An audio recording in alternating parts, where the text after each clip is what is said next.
Today I want to talk to you about gingerbread houses. I'm standing in front of this 14-foot tall gingerbread house. This is constructed with gingerbread biscuits, candy, and frosting. We are going to learn how to draw our own gingerbread houses. We are going to be able to incorporate different shapes and lines with our windows and our shingles of the roof, and then we're going to add lots of candy. I will have you look at some other different types of gingerbread houses just to get your creative juices going.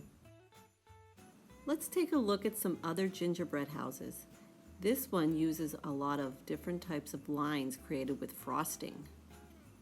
On this one, we have a variety of candy and colors that were placed on the roof and around the doorway.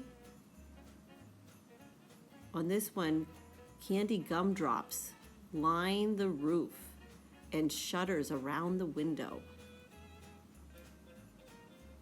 Here we have a couple gingerbread men standing outside the house and candy canes used to accent the roof line and the door.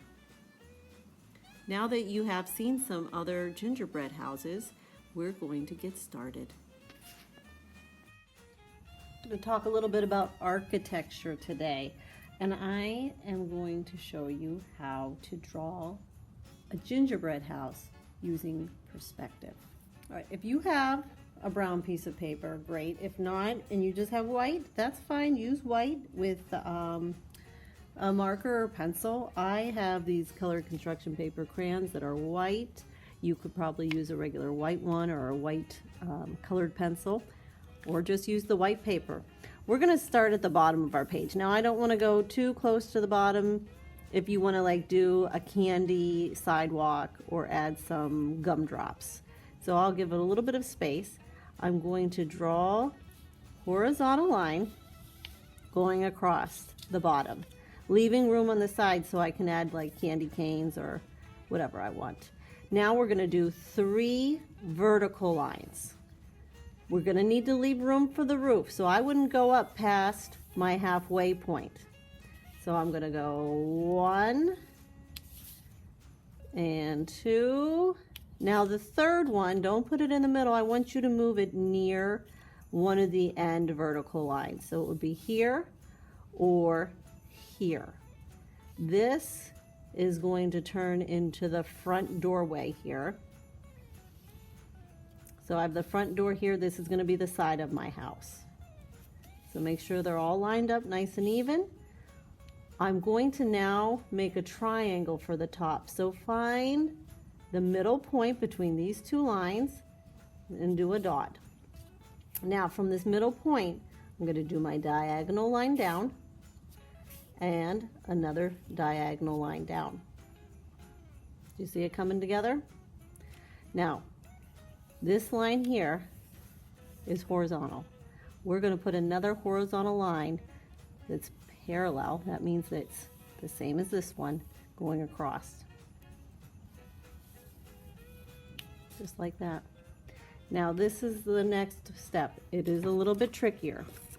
But if you take your pencil and lay it along this diagonal roof line right here, this is the same kind of line you want here. So if I have this here and I just slide it over, leaving it in the same position, this is the kind of diagonal line I'm going to need. If you have a ruler, you could do this with a ruler as well. We're going to make sure this line goes up and meets to there, and I'm going to use my eyeballs to figure it out. I want it up here, so I'll just draw that like that. So now these 2 are parallel. That means they're never going to touch together. Now we can go ahead and close the roof with another horizontal line.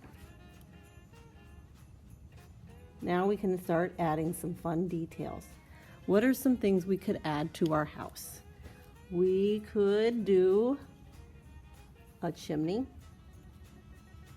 I would do a little rectangle coming up to the top. We could add a door. Do you want your door in the center of your gingerbread house or to the side? Do you want a double door or a single?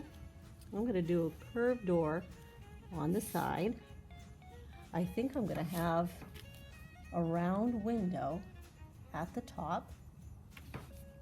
I think I'll have 2 windows on the side, and I'm not getting many details here. I'm just kind of placing the things I need. Now I can go ahead and add some fun. If I wanted to have dripping icing, I could do this wavy line. I can even make it look like the snow or the icing is laying on top.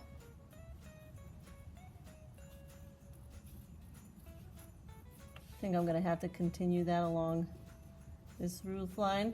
Keep in mind, use variety, okay? Don't have all your icing the same length. Have some longer, some shorter.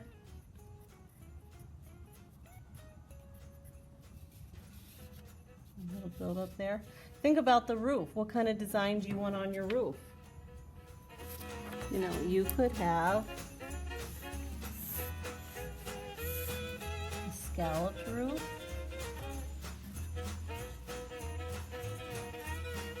Like you have these overlapping candy melts. You could have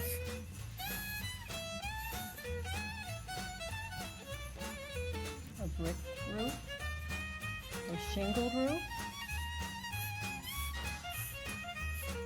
You could have crisscross diagonal roof. You can even do some fun features in between, some like icing dots. You might even want to practice a little bit on a separate piece of paper.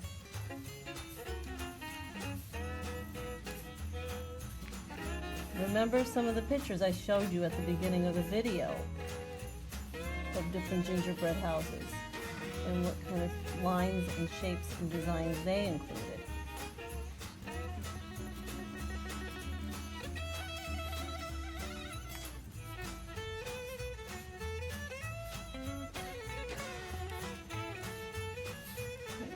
Have a little bit more icing up here coming down. I might have some candy covering this. I can go ahead and add some color later. I could put some gumdrops lining the top.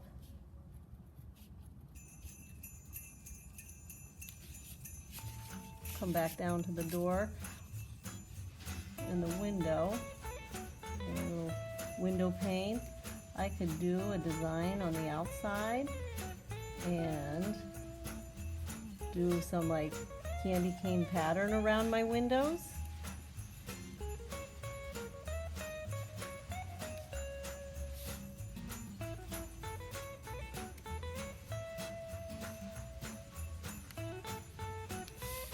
Think about the doors. Should I continue that to have it unify? Bring my whole house together. Maybe I want to have a candy cane out front.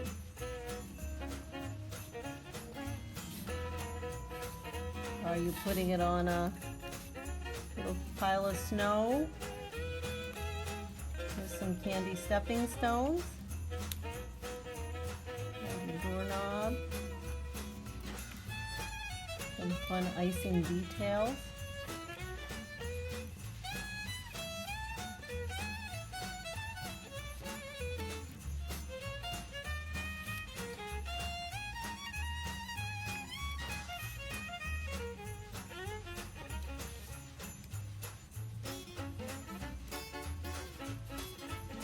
You can go ahead and start coloring it. I'm going to now speed up the video for the coloring portion of this lesson. If you need to, you can always hit the pause button on the video.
And then if you want to add some snowflakes falling in the background.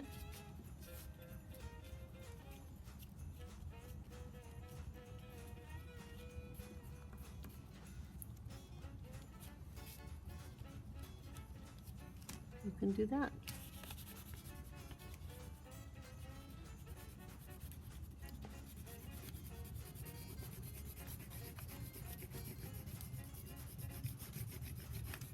So today we built a gingerbread house using perspective.